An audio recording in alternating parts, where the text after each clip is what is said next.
CEAP, Centro Espírita Altivo Panfiro. Uma casa de amor. Boa tarde. Estão conseguindo me ouvir bem assim? Estão? Boa tarde a todos. Boa tarde a quem nos ouve de casa. Muito felizes estamos novamente por estarmos no CEAP, o Centro Espírita Altivo Panfiro. E hoje estudaremos a doutrina dos Espíritos, no Livro dos Espíritos.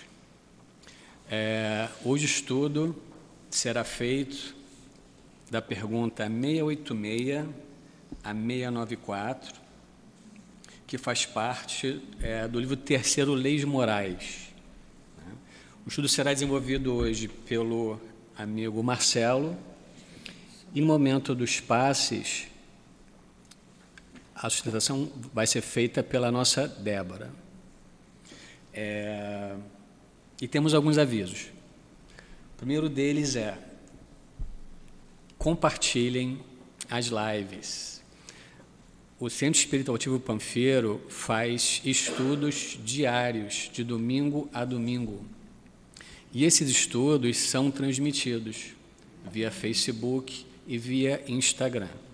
Então, os estudos são realizados do Pentateuco Espírita. São os 5 livros que são a base doutrinária da doutrina espírita, além da literatura doutrinária, que vai desde André Luiz a Ivone Pereira.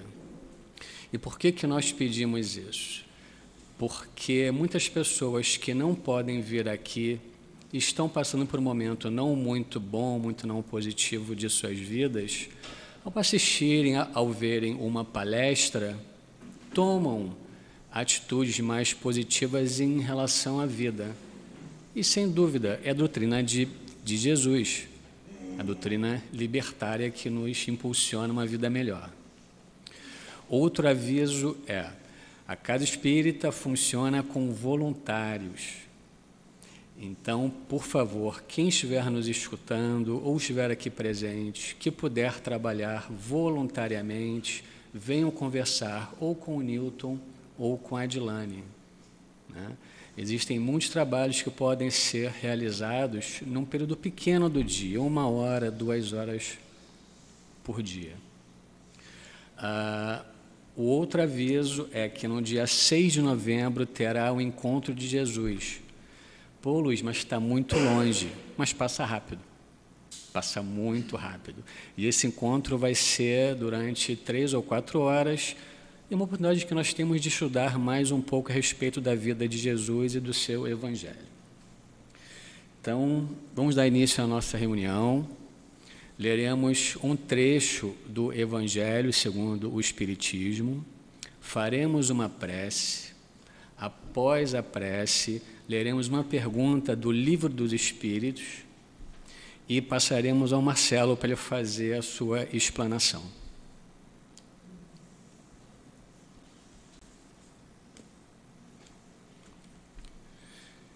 No Evangelho, é o capítulo 10, Bem-aventurados os que são misericordiosos. O item é o item 19, e que continua com a instrução dos Espíritos.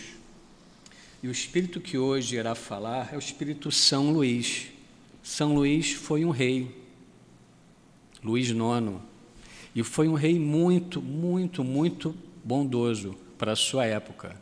Ele é filho de Luís VIII e de Branca de Castela. Se puderem, leiam a respeito dele. E a pergunta feita para ele é a seguinte: é permitido repreender os outros, notar as imperfeições de outrem, divulgar o mal de outrem? E as perguntas continuam. Ninguém sendo perfeito, seguir-se-á que ninguém tem o direito de repreender o seu próximo. E São Luís responde: certamente que não. É essa a conclusão a tirar-se, porquanto cada um de nós deve trabalhar pelo progresso de todos, e, sobretudo, daqueles cuja tutela vos foi confiada. Mas, por isso mesmo, deveis fazê-lo com moderação, para um fim útil, e não, como as mais das vezes, pelo prazer de denegrir. Neste último caso, a repreensão é uma maldade. No primeiro, é um dever. Dever que a caridade manda seja cumprido com todo o cuidado possível. Ao demais, a censura que alguém faça a outrem deve, ao mesmo tempo, dirigi-la a si próprio, procurando saber se não a terá merecido ele mesmo. Meus irmãos, fechem os olhos, respirem, façamos comunhão com Jesus. Deus nosso Pai, querido amigo Jesus, estamos aqui novamente em mais um sábado, reunidos sob seu Evangelho, baseados na doutrina dos Espíritos. Pedimos, Senhor, que tenhamos a compreensão dos ensinamentos que serão aqui trazidos pelo amigo Marcelo. Pedimos o apoio do nosso diretor espiritual, Altivo Panfiro, dos bons amigos espirituais sustentadores da coluna dessa casa, Leon Denis, Allan Kardec, Maria Santíssima e tantos outros bons espíritos que nos acodem neste momento, o próprio São Luís, que nos ajuda tanto. Assim, em nome do amor de Deus por todos nós, em nome de Jesus, pedimos a permissão do início dos trabalhos, estudos e passes dessa tarde de sábado, Senhor. Que assim seja.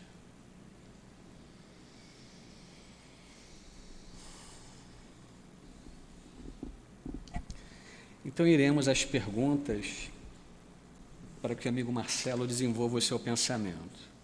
É o capítulo 4, Lei de Reprodução.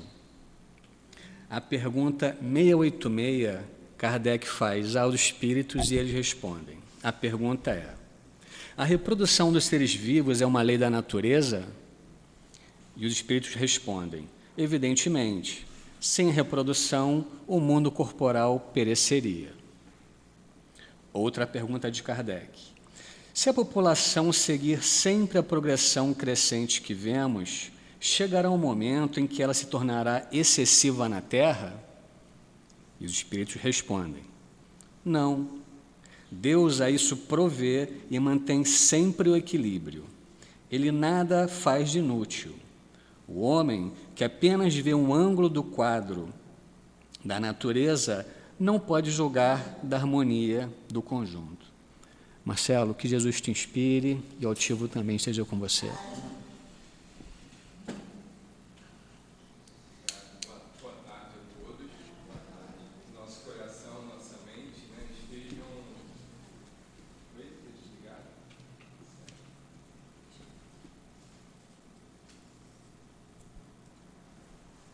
Oi, boa tarde. Agora sim. Então, que o nosso coração, nossa mente, elas estejam unidos, não é? Para que a gente possa tirar dessas lições que nos são apresentadas pelo Livro dos Espíritos, uma forma de ver a vida diferenciada, para melhor, é claro, né? Que a gente tenha condições de viver a vida que nós precisamos viver, dentro dos padrões contemporâneos da atualidade, considerando, né, muita coisa nova que vai surgindo e que a gente às vezes se assusta com o avanço da tecnologia, avanço de todo o padrão, não é, material. E sempre a gente fica naquela dúvida se está certo, se está errado. Por exemplo, as redes sociais. As redes sociais, elas existem, não é? Fazem parte do contexto da nossa vida atual. Se a gente gosta, não gosta, mas o fato é que cada vez mais nós vamos ficando mais dependentes dessa ferramenta, que é uma ferramenta que chegou para ficar, não tem como, não é? Só que, de tudo que aparece, né, no desenvolvimento tecnológico, o uso que se faz disso, não é, nos leva, às vezes, a um desequilíbrio moral, simplesmente pelo abuso que a gente faz de coisas que são benéficas, que são boas, que fazem parte do progresso, não é? Dizer que lá no meu tempo é que era bom, porque não tinha nada disso, e as pessoas sentavam e conversavam, por esse aspecto sim, mas também, por outro lado, né, a gente não tinha condições, não é, de se aproximar do jeito que a gente se aproxima hoje. Então, assim, tudo tem o seu ganho e sua perda. Então, isso é fato.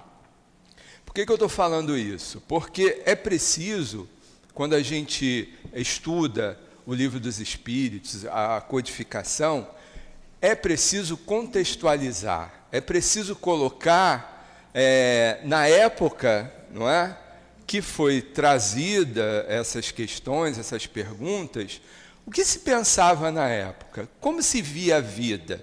Como eram as relações? Não é? A ciência, a medicina, mais propriamente falando, né, de 200 anos atrás, não era nada em vista do que se é hoje. O avanço científico, né, todo o patamar de crescimento nessa área foi fantástico. Hoje a gente tem capacidade, né, de monitorar alguma coisa que esteja acontecendo no nosso organismo com uma antecedência e evitar, muitas vezes, que se venha a óbito por conta de uma disfunção orgânica, que é detectada com um tempo hábil, não é, de se poder tratar. E aí vem todo o desenvolvimento dos tratamentos, das medicações, de tudo que a gente está usufruindo do avanço dessa área. Então, se a gente for olhar quais eram as determinações, quais eram os estudos existentes das doenças, da medicina em si, há 200 anos atrás, não é? Então, existem textos que falam dessa época, da realidade daquela época. Então, avançou-se demais, então se pega aquela informação a nível de conhecimento, ali foi o início, não é, de uma caminhada, mas não se pode desconsiderar o que se tem hoje, não é?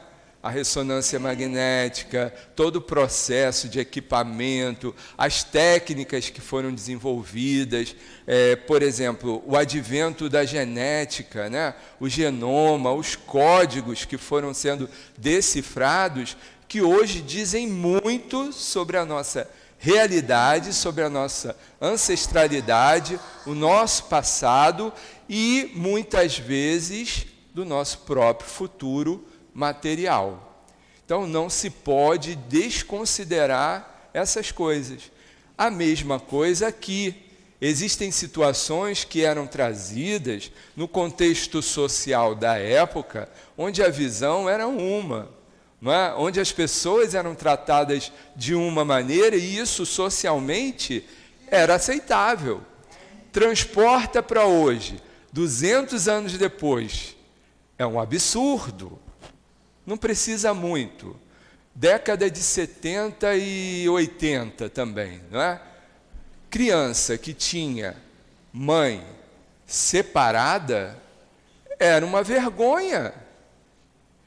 Transporta isso para agora. Por quê? Porque o preconceito naquela época de uma mulher, não é, que não estava casada era uma mulher que ainda era considerada mal vista. Olha quanto isso mudou, graças a Deus, não é? Ah, mas algumas pessoas, né, que professam determinadas doutrinas ou religiões que são que veem a vida, né, de uma forma muito pequena, restrita, né? Ainda vem dessa maneira, que a mulher nasceu para o casamento, que não existe nenhuma outra chance ou opção de vida a não ser, não é? Ser mantida por um provedor que é o marido. Então, no século 21, ano 2022, ainda existem pessoas que seguem as regras, não é? Do Antigo Testamento, de épocas passadas, onde muita coisa já caiu por terra, graças a Deus. Por quê? Porque se a gente analisar hoje, no contexto de hoje, não é? São coisas discriminatórias, são coisas que trazem o racismo à tona, que separam as pessoas, que não agregam, que diminuem os indivíduos, que não dão esse padrão de igualdade entre os homens e as mulheres, entre todos os seres, não é? Então são questões que a gente hoje olha com outros olhos. A gente assiste alguma novela, algum filme, um seriado de alguns anos atrás, a gente se espanta com a falta de educação que se tratava, não é? Alguém que trabalhava na condição de empregado doméstico na residência, não é? Então, vieram leis, vieram situações que modificaram tudo isso. Eu não sei exatamente quanto tempo tem o Estatuto da Criança e do Adolescente, mas deve ter mais ou menos uns 30, no máximo 40 anos, se tiver, né? Então, se a gente falar de década de 70, não existia isso. O acesso, né? Quando uma criança estava sendo maltratada pelo próprio pai ou mãe, né? Era visto como o pai e a mãe estavam dando educação àquela criança. Hoje, se a gente sai na rua e vê um pai, uma mãe, né, espancando um filho, diz que denúncia na certa. A gente tem a obrigação de denunciar. Aquela criança, ela não é propriedade daquele pai e daquela mãe. Ela é, no contexto da vida, protegida pelo pai e pela mãe, mas, sobretudo, pelo Estado, pela sociedade. Isso não era visto assim há alguns anos atrás. Então, se a gente lê alguma coisa de uma época que não existia essas leis, né, a gente acha um absurdo, mas é preciso analisar o contexto da época. Então, aqui a gente vai encontrar questões que falam de uma época onde a sociedade pensava diferente, onde a posição da mulher era diferente, onde os casamentos eram encarados, não é, como contratos, onde as uniões elas deveriam acontecer por conta de um interesse, muitas vezes, não é, material. E a única opção, não é, da mulher daquela época era isso. Então, era casar, ter filhos e, sobretudo, não evitá-los, porque, ao olhar religioso de uma época passada, evitar filhos, você estava cometendo um pecado. Então, hoje, no contexto atual, onde a gente fala de liberdade, não é, de ambos os sexos, de igualdade de ambos os sexos, de formação familiar de forma diferenciada do que se tinha no passado, não é? Onde o contexto de racismo vem à tona numa sociedade, né, de uma forma bastante evidente, para que a gente repense sobre os nossos preconceitos, de olhar o outro como o outro exatamente, não dentro do prisma, não é, de julgamento que eu acho que o outro deva ser. Então, é um crescimento, é um avanço na sociedade. O progresso faz isso. O progresso faz com que a gente perceba, aceitando ou não, não é? Que uma coisa precisa ser construída de forma correta. Então, a questão aqui do Livro dos Espíritos, lá no final do nosso tema, né, sobre os obstáculos à reprodução.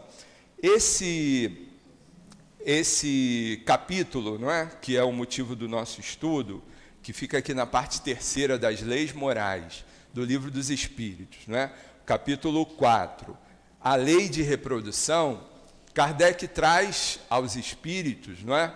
Os questionamentos sobre a população do globo, a sucessão e aperfeiçoamento das raças, os obstáculos à reprodução, o casamento e o celibato e a poligamia. Então, assim, hoje nos cabe falar até os obstáculos à reprodução.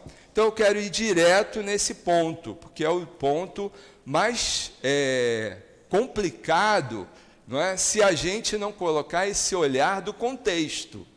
Então, a gente vai ler de forma literal aqui e vai considerar que os espíritos estão impondo, não é? Que nos dias atuais nós devamos nos relacionar sexualmente apenas para procriar. E a gente já avançou, não é? Nessa questão, porque a gente sabe que o sexo não serve na terra, porque sexo é na terra, sexo não é na espiritualidade. Os espíritos não fazem sexo ou não deveriam fazer sexo na espiritualidade. Mas se fizerem sexo na espiritualidade, eles não têm mais o organismo físico. Como eles vão praticar o ato, né? De forma emocional, de forma do pensamento, tá? Mas o sexo, ele tem relação com a questão material. No mundo material, nós estamos sujeitos a esse procedimento. Por isso, Kardec pergunta aos espíritos: a reprodução dos seres vivos é uma lei da natureza? Tudo que é complicado para a gente entender, efetivar e fazer aqui na Terra, tudo que a gente tem problema e dificuldade de executar, Kardec, nesse capítulo, nessa parte das leis morais, pergunta aos espíritos: isso é natural? Isso é de Deus? Foi Deus que criou isso? Porque, olha, está sendo tão difícil, lei do trabalho é tão difícil, não é? Aceitar o trabalho, fazer o trabalho, que não parece que seja algo natural, parece que é algo antinatural. E aí Kardec chama os espíritos: é natural? É natural, não é? Lei de destruição, lei de sociedade, meu Deus do céu, não é? É um problema viver em sociedade. Não é possível que isso seja de Deus, mas é de Deus. É uma lei de Deus. É natural, é uma necessidade. A mesma coisa é a reprodução. Dá tanto problema, a gente tem tanta dificuldade com a questão reprodutiva, né? Porque a gente genitaliza a reprodução somente, né? E aí Kardec precisa perguntar: olha, isso é natural, é de Deus? Então, tanto que ele coloca na questão, na pergunta, ele fala assim: a reprodução dos seres vivos. Ele não fala assim dos seres humanos, dos homens, das mulheres. Ele engloba a reprodução dos seres vivos. É uma lei da natureza? É sim. Então, tanto no campo do vegetal, do animal e do homem, faz parte do contexto natural. Só que a gente não lida bem com isso. Por isso, esse capítulo aqui para a gente estudar. E aí, nessa questão em que os espíritos respondem a Kardec quando ele pergunta, né, sobre obstáculos à reprodução, e ele coloca assim na 694: que se deve pensar dos usos que se tem por efeito impedir a reprodução, tendo em vista a satisfação da sensualidade. Então, vamos no contexto. 1857, mas o Livro dos Espíritos completão saiu em 1862. Tá? Então, na década de 60 do século XIX, o contexto era totalmente diferente do que se tem hoje. Hoje nós temos métodos, eu sempre erro esse termo, contraceptivos, não é? que são eficientes, que fazem parte de um processo, de um projeto de saúde, não é? Onde a gente precisa colocar o pé no chão, ser mais maduro para entender que nós evoluímos a tal ponto que não cabe mais dentro da sociedade, não é? As mulheres terem que parir filhos, não é? Simplesmente porque o seu companheiro quer que ela tenha filhos, não é? São situações que mudaram, socialmente isso é inaceitável. Quando um casal decide ter filhos, a decisão é de ambos. Mas houve uma época que a mulher não tinha escolha, e quem decidia se tinha filho ou não era o seu marido. A mulher podia detestar ser mãe, a mulher podia não querer de forma alguma passar por aquele processo, porque o corpo que ia ser utilizado, não é, para a geração daqueles 15, 16, 20, 30 filhos, não é, era a decisão do marido. Então isso mudou e muito. Hoje as mulheres estão dividindo espaço, estão trabalhando, estão contribuindo, estão produzindo tanto quanto, não é? E aí começa a organizar a sua vida, não é? No sentido da reprodução. Então conseguem escolher a época em que vão gerar filhos, e se vão gerar ou se não vão gerar filhos, não é? As mulheres hoje já estão lutando bastante para não serem discriminadas e mal vistas, simplesmente porque chegam à conclusão de que não têm condições de ser mãe. É uma decisão, é uma compreensão, não é? Que se adquiriu a liberdade de analisar isso. Então são coisas que a mulher não tinha direitos nessa área, e hoje se tem. Então, quando se lê literalmente a resposta dos espíritos, que dizem assim: isto prova a predominância do corpo sobre a alma e quanto o homem está ligado à matéria. Aí se olha de uma forma negativa o que se tem hoje, não é, de decisão social, ou que se luta tanto para construir uma posição de sair da discriminação, do preconceito, não é? E de poder dirigir, de poder coordenar esse processo. Então, da década de 70 para cá, onde apareceram, não é, os contraceptivos mais comuns, né? Acho que a pílula apareceu nessa época. Então se pôde, né, dirigir isso com uma propriedade maior. Isso é um erro? Não é um erro. Por quê? Porque a ciência evoluiu a esse ponto. Agora, o que nós podemos tirar dessa resposta aqui, não é, se a gente está numa relação, não é, segura, baseada no sentimento, no companheirismo, no amor, não é? E um desses dois, não é, chega à conclusão de que quer a paternidade ou quer a maternidade e o outro não quer, não é? Então tem que ser uma decisão em conjunto. E aí, se um simplesmente insistir, não é, pela geração de filhos, a contragosto do outro, como é que vai ficar todo o processo que a gente vive hoje de forma organizada, onde um depende do outro para fazer as mesmas coisas? O homem não ajuda mais a mulher, acabou isso. O homem divide com a mulher as tarefas, ponto.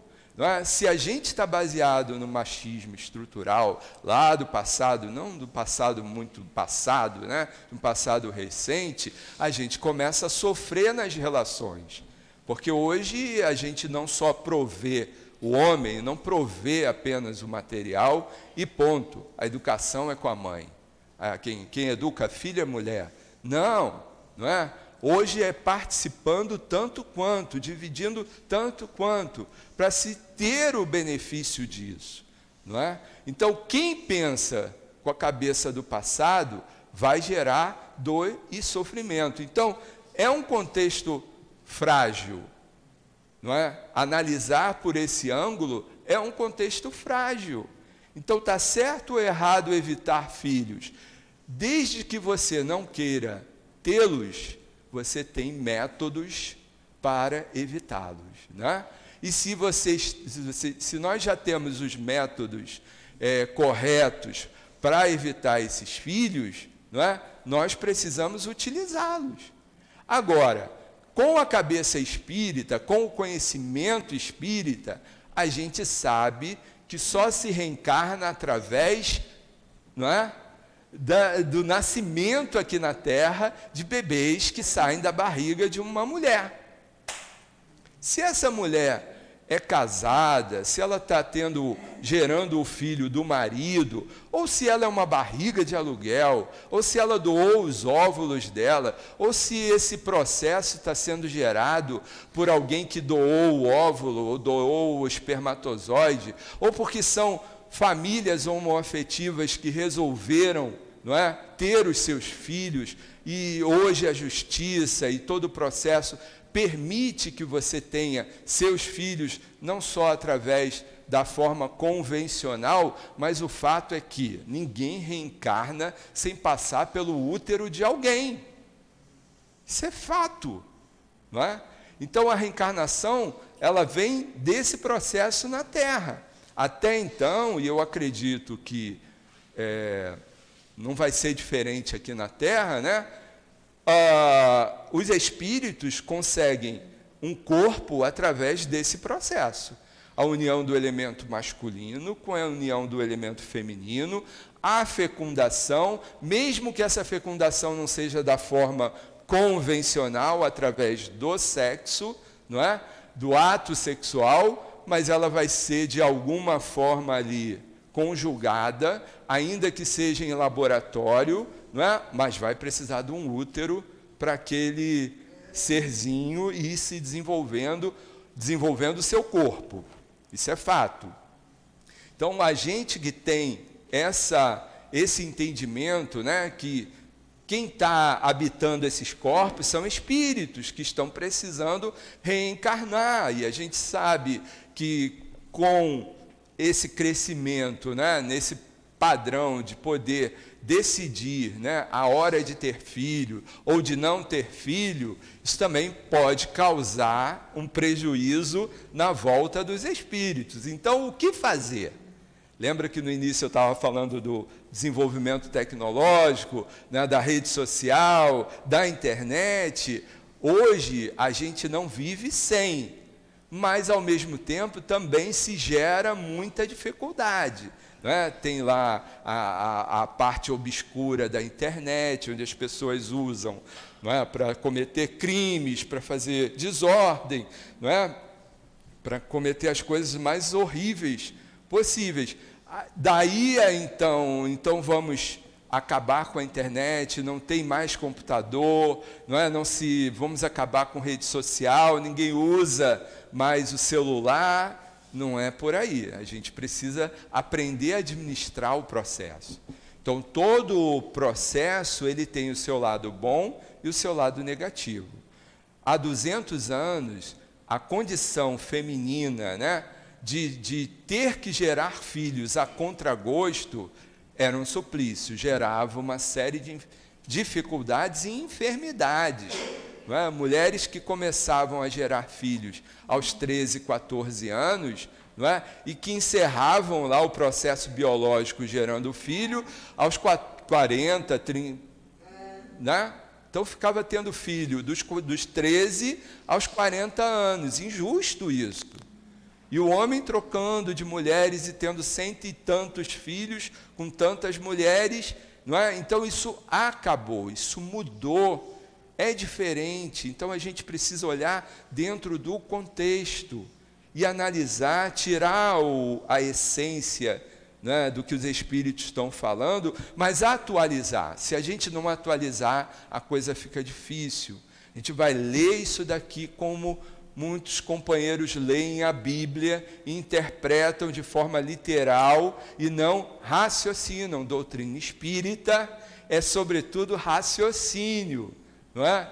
Tem que fazer sentido. Não se pode desconsiderar o avanço, o progresso que já se teve. Não se pode jogar fora. Dizer que agora é pior do que antigamente, não era, porque antigamente existiam situações, não é, que eram vistas como sendo motivo, não é, de se vangloriar, e que hoje são vistas com verdadeiros crimes, não é?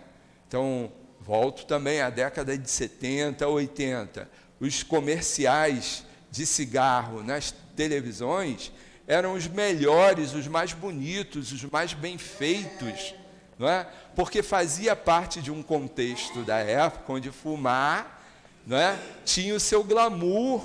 Então as pessoas às vezes fumavam cigarro, né, simplesmente para ficarem dentro do contexto, para não serem discriminadas. Hoje a gente sabe dos malefícios do tabagismo. Hoje a gente sabe das dificuldades que existem por trás de todo esse processo.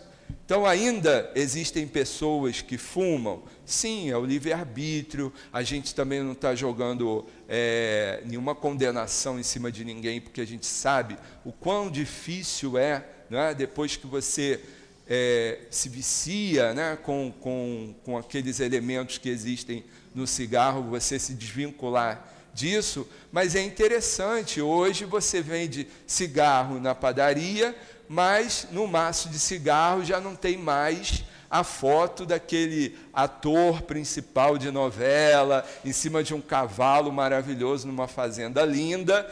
Pelo contrário, tem no verso lá a foto de alguém que fumou a vida inteira e que está hospitalizado, sem um membro do seu corpo, né, com um processo bem difícil. Então, assim, vivemos um mundo de muitas hipocrisias? Sim, né, porque o poder econômico também se sobrepõe à questão da saúde. Se fumar faz mal à saúde, por que se produz cigarro e se vende cigarro? Então, a gente vai de pouco em pouco vencendo essas guerras, essas dificuldades.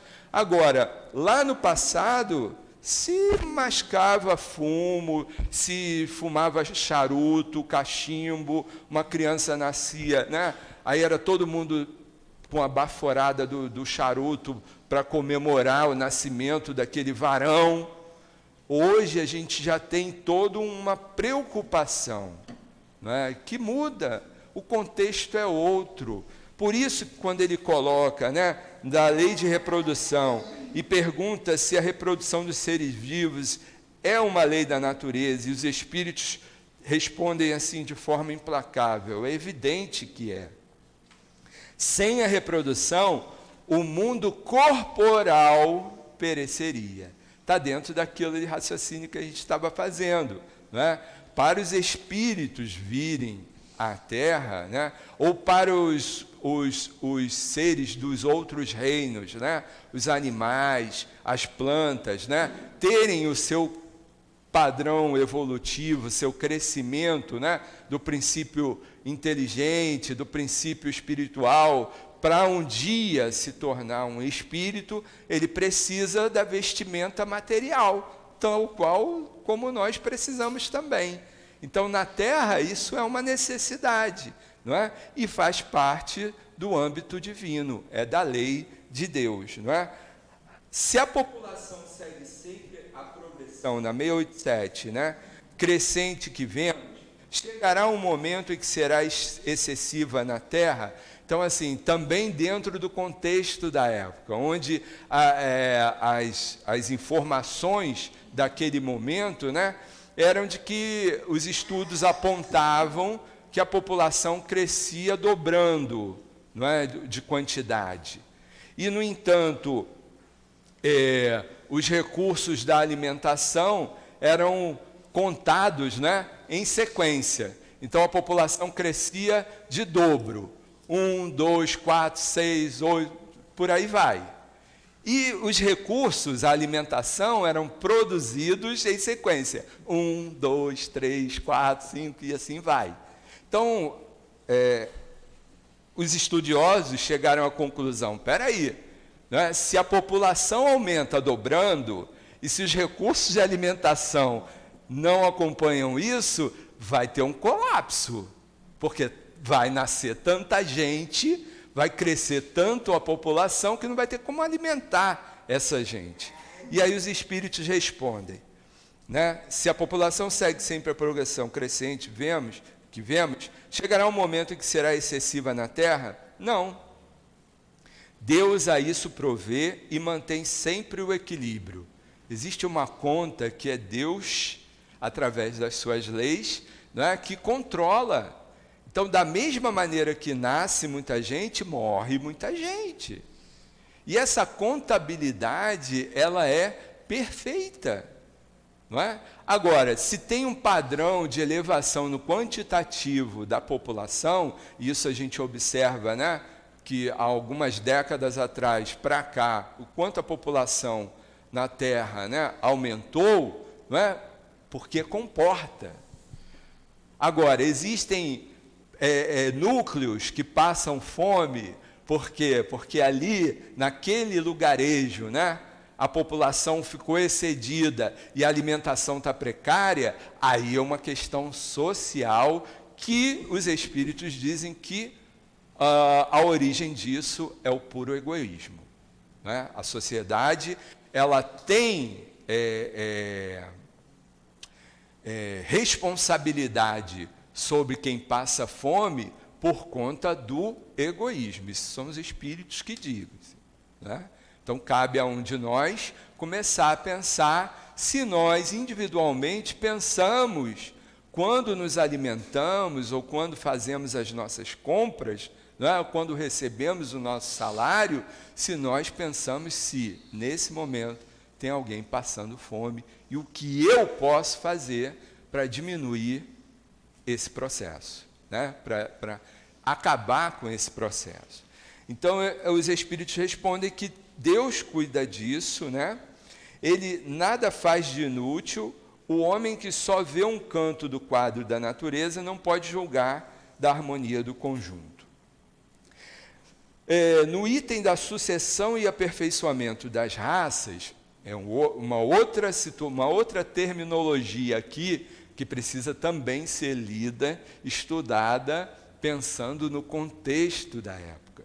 De lá para cá, esse termo já foi abolido no que diz respeito a raças entre os humanos. A única raça que existe dos homens e mulheres é a raça humana, não é?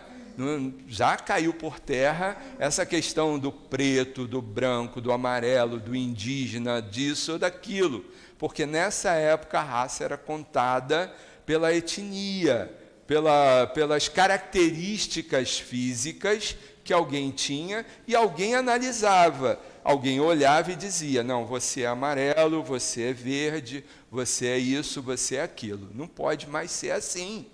Até porque, né, tem muita gente deturpada, com a visão deturpada, não é?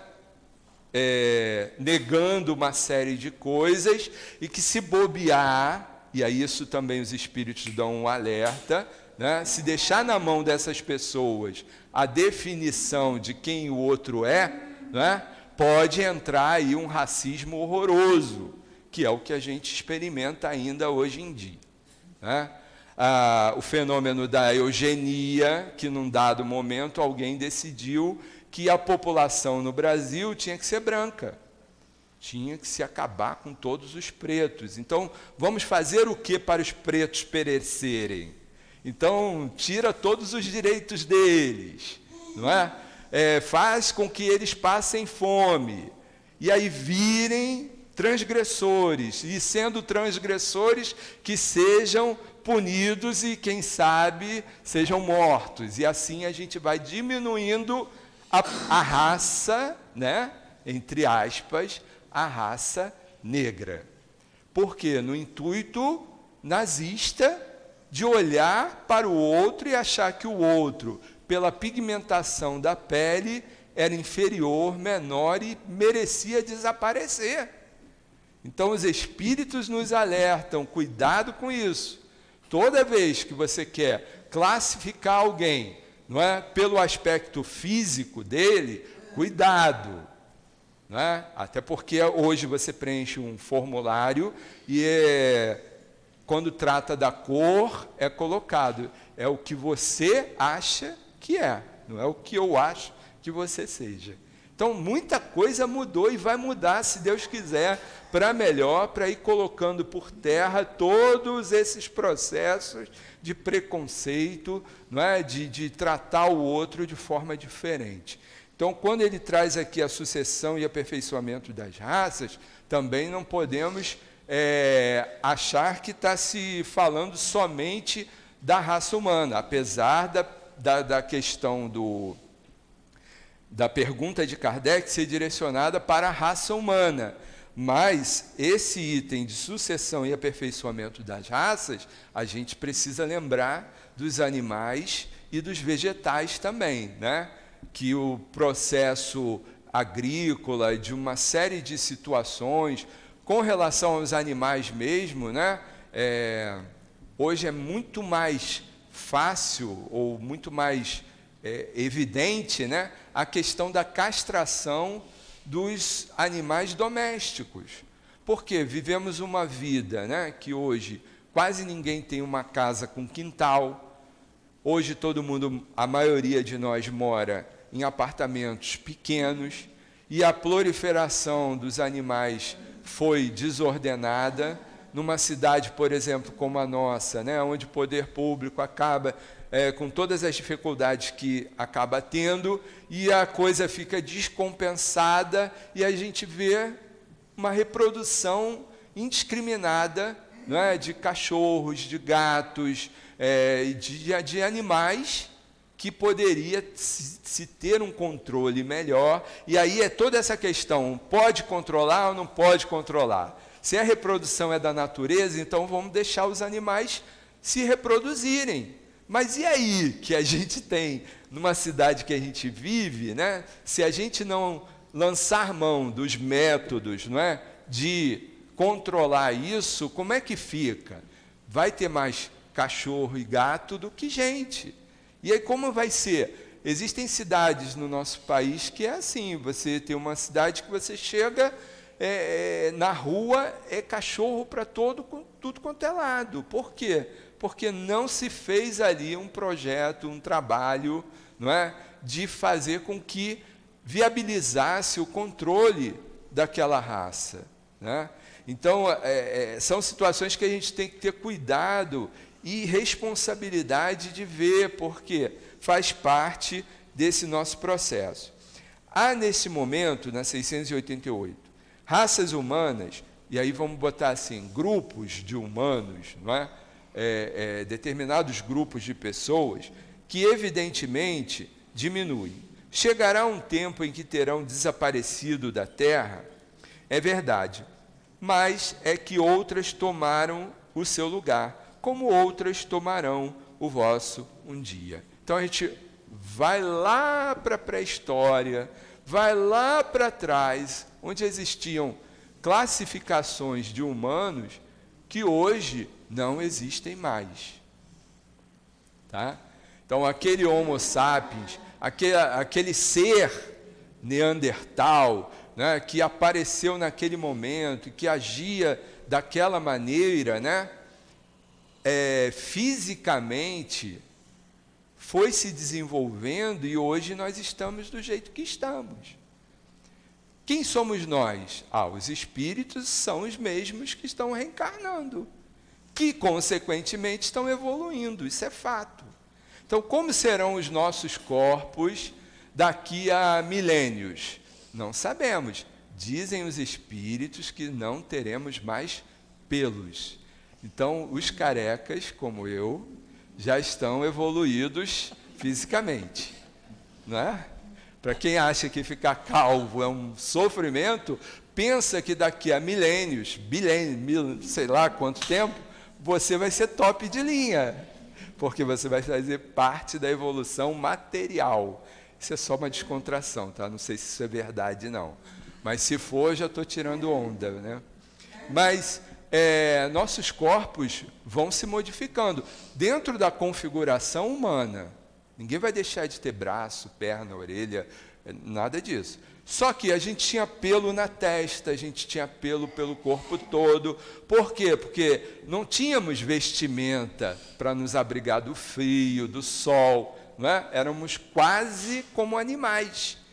À medida que nossa inteligência vai avançando, que a nossa capacidade, né, de desenvolver uma vida mais organizada, vamos deixando, não vamos tendo necessidades mais de certas coisas. Então, assim será. Isso é progresso. Isso é olhar, né, para as nossas características e pensar, puxa vida, daqui a algum tempo seremos mais distintos, mais diferentes do ponto de vista físico. Inclusive também pela socialização. Então, pessoas, grupos, não é, que viviam dentro de uma característica étnica, né, específica, quando há essa capacidade, né, de se trocar mais, de conviver com o diferente, né, sai daí também crianças, né, fruto dessas uniões de pessoas de etnias diferentes e vão formando novas etnias. Então, é dentro dessa modificação que ele está falando. Vai se modificar, outros grupos vão acabar aparecendo? Sim, porque isso é sucessivo e progressivo, né?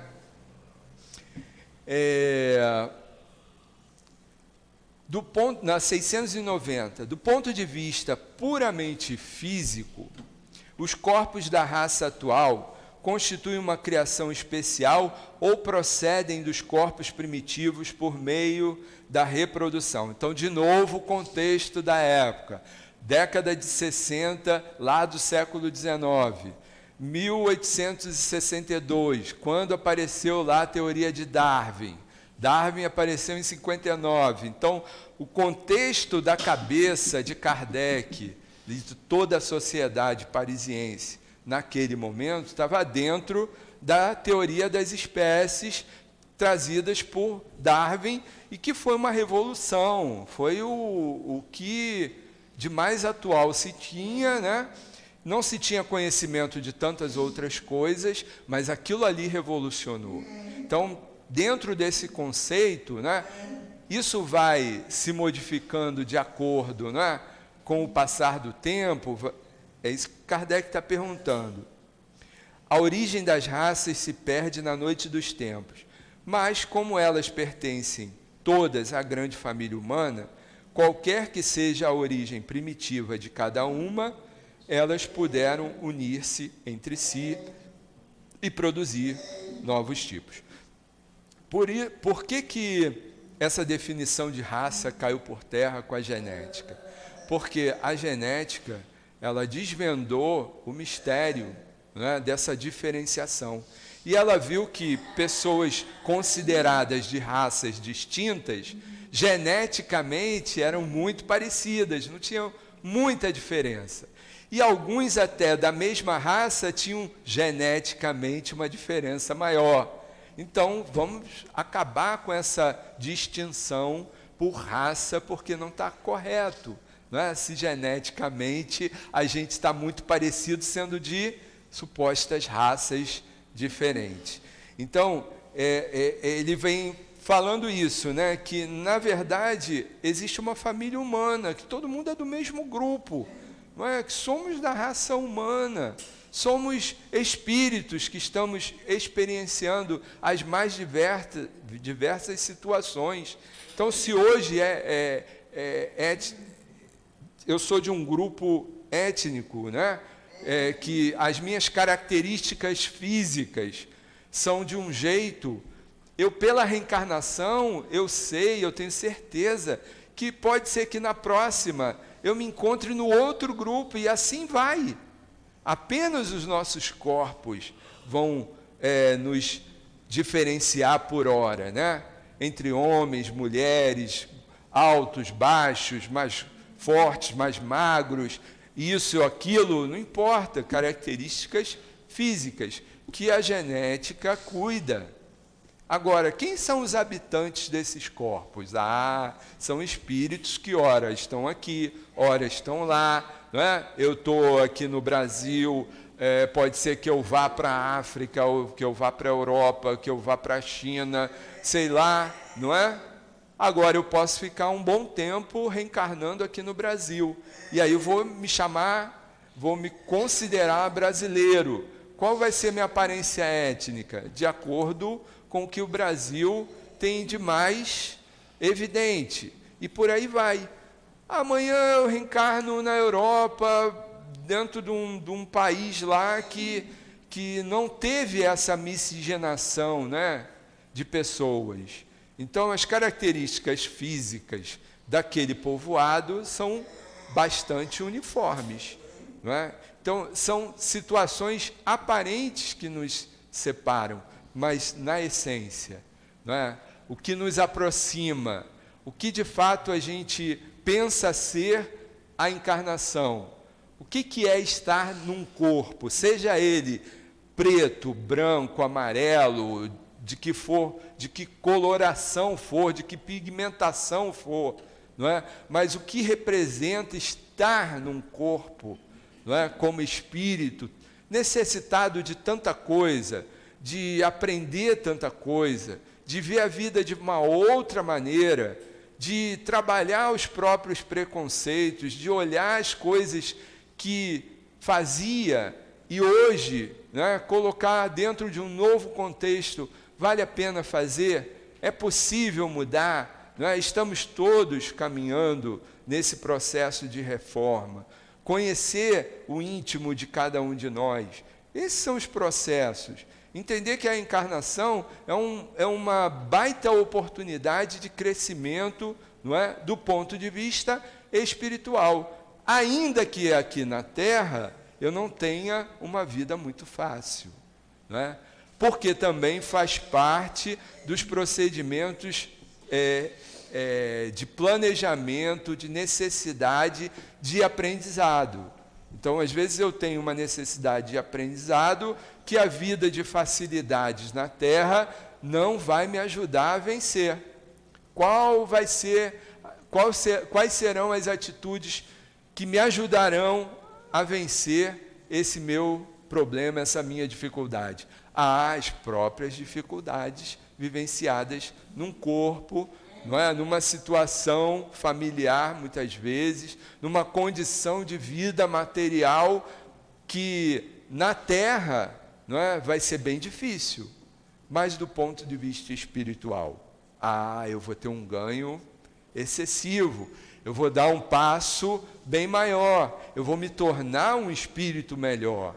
Então, vale a pena passar pelas dores, pelas dificuldades, né? Desde que não sejam tormentos voluntários, desde que não sejam dores, sofrimentos, problemas desnecessários. E aí descobrir o que é necessário e o que é desnecessário, mas que eu estou aderindo, aí é um processo de crescimento fabuloso. Por isso que a gente tem que prestar atenção nas coisas, né?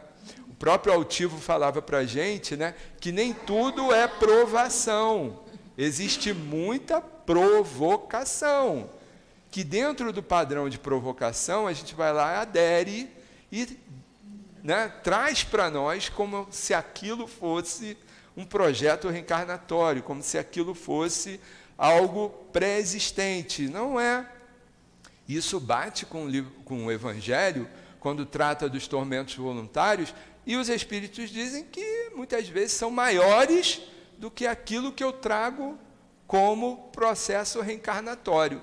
Então tem muita coisa que eu acabo sofrendo por escolha própria, não tinha na minha programação, não fazia parte, não é? Mas uma vez que eu fui lá e me inseri naquele contexto, já passa a ser meu. E aí eu tenho que administrar, eu tenho que tratar, eu tenho que trabalhar isso. Então, descobrir isso, poxa, depende de um crescimento interior, né, de um entendimento, de se situar, né, dentro do contexto, o que eu estou passando, o que eu aspiro na vida, o que eu penso que seja melhor para mim, o que os espíritos estão pontuando, estão dizendo, estão mostrando, e eu vou montando essa colcha de retalho. Aí, um momento, eu abro meu olho e entendo, né, quantas coisas eu passei na vida e que não haviam necessidade de eu ter passado. Foi apenas a questão do orgulho que me inseriu naquele processo, né? Bastava apenas eu deixar rolar, entrar por um ouvido, sair por outro, mas não, eu levei a ferro e fogo, eu quis fazer, eu fiz acontecer, eu quis procurar um advogado, eu quis processar, e aquilo está no meu pé, pesando, né? E eu não sei como administrar. São situações da vida, são aprendizados que a gente está tendo. Então, olhar que a reprodução hoje seja encarada da forma como há 200, 500 anos atrás, na Idade Média, né, quem estuprava alguém não tinha condenação. Por quê? Porque o sêmen era um líquido sagrado. E se engravidou, então era para deixar. Não é? Não importa se aquilo foi um erro, se aquilo foi uma violência. Então, isso é um pensamento deturpado do passado. Querer trazer esse pensamento para os dias de hoje é um absurdo.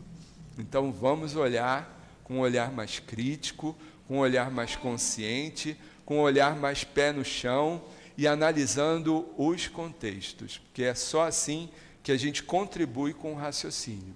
Se não for, vai ser a fé cega. Fé cega só nos leva ao despenhadeiro. Fé raciocinada faz com que a gente ganhe autonomia espiritual. E é isso que importa. Muito obrigado a todos, tá? Muito obrigado ao Marcelo pelo estudo trazido. E agora passaremos ao segundo momento dos estudos de hoje, que é o momento dos passes. Por gentileza, os médiuns se posicionem.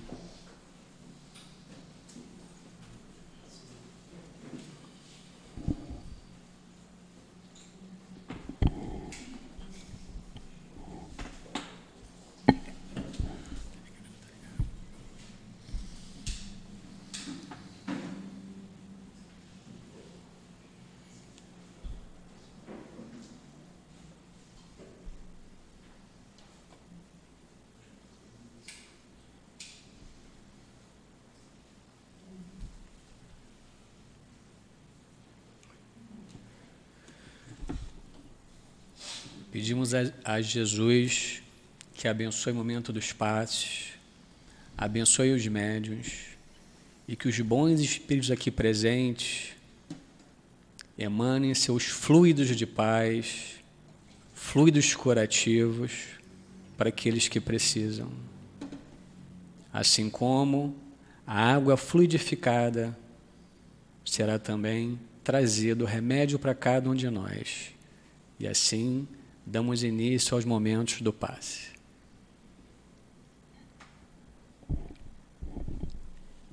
Então, meus queridos, como o Evangelho hoje, né, traz para a gente a reflexão da benevolência que devemos ter diante das falhas dos nossos queridos irmãos que no dia a dia transitam ao nosso lado. Então, ele nos diz, né, é permitido repreender os outros, observar as imperfeições dos outros, divulgar o mal dos outros?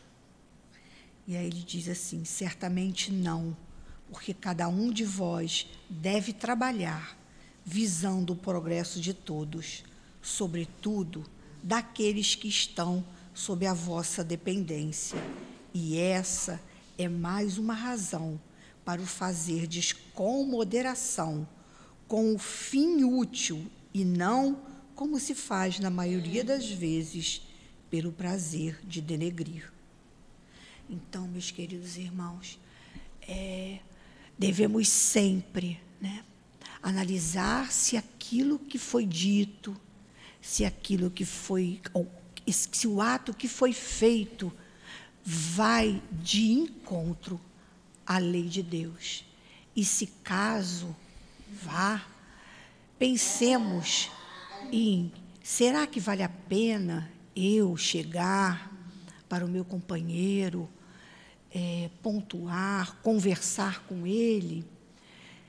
Primeiro de tudo, devemos saber que todos nós somos falíveis e que muitas das vezes aquela atitude impensada do nosso irmão também aconteceu conosco, né? Então, primeiro de tudo, como São Luís fala aqui, muitas das vezes temos falhas também como estas. Então, primeiro analisar se aquilo ainda é uma falha minha.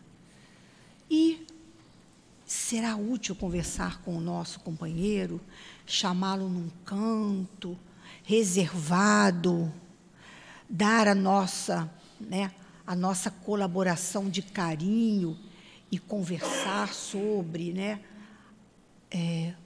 o ato, né, então, enfim, todos nós devemos ter sempre, né, e na nossa mente que somos falhos. O mal deve ser combatido, sim, né? Não podemos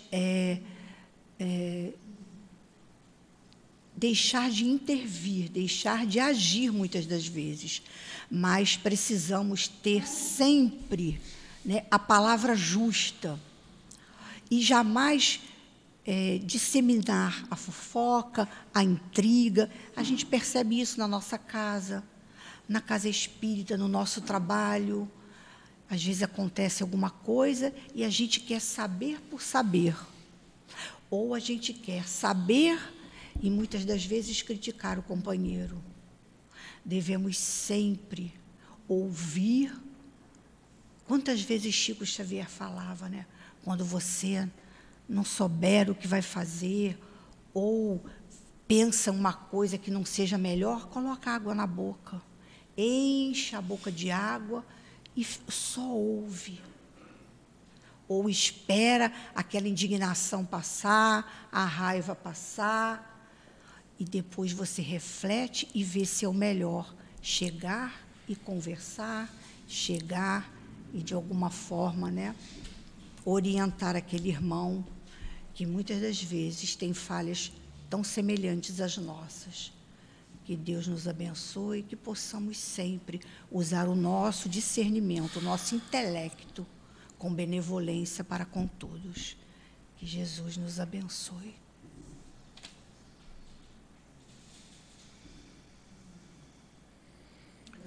Jesus, amigo bondoso, irmão amoroso, muito obrigado por mais um dia que podemos desfrutar desse bálsamo de paz, de amor e de caridade sob o Teu Evangelho. Doutrina dos Espíritos, doutrina louvável, esperançosa, que nos traz a razão, Senhor. Muito obrigado pela paz trazida, pelos eflúvios de paz, pelos fluidos magnetizadores que foram aqui despejados sobre todos nós e pelo aprendizado recebido. Obrigado aos bons espíritos amorosos que estão presentes aqui nesse momento. Obrigado ao Altivo Panfiro, Allan Kardec, Leon Denis, o Espírito São Luís, que hoje nos instruiu, nos mostrando que a bondade é possível, que o amor é possível e que a reprimenda ao outro pode ser feita de modo amoroso e com fim útil. Obrigado a todos vocês que se interessam por nós, que se interessam pela evolução do homem no planeta Terra. Desse modo, Jesus, pedimos, conduza-nos em paz aos nossos lares, protegidos por Ti, protegidos pelos Teus guias, protegidos, Senhor, pelos guias amorosos da Casa do Amor, aqui do SEAP. Essa casa de luz, que é um ponto de luz sobre a terra, e que nós precisamos estar muito felizes por fazer parte dela, por receber o que ela nos dá. Desse modo, Senhor, pedimos agradecidos a sua paz, e em Teu nome, Senhor, em nome do Seu amor por todos nós, em nome de Deus nosso Pai, pedimos permissão para o término de mais um dia, de mais uma tarde, de mais uma bem-aventurança sob o Seu nome, a permissão para o término dos trabalhos de hoje. Que assim seja, Senhor, que assim seja.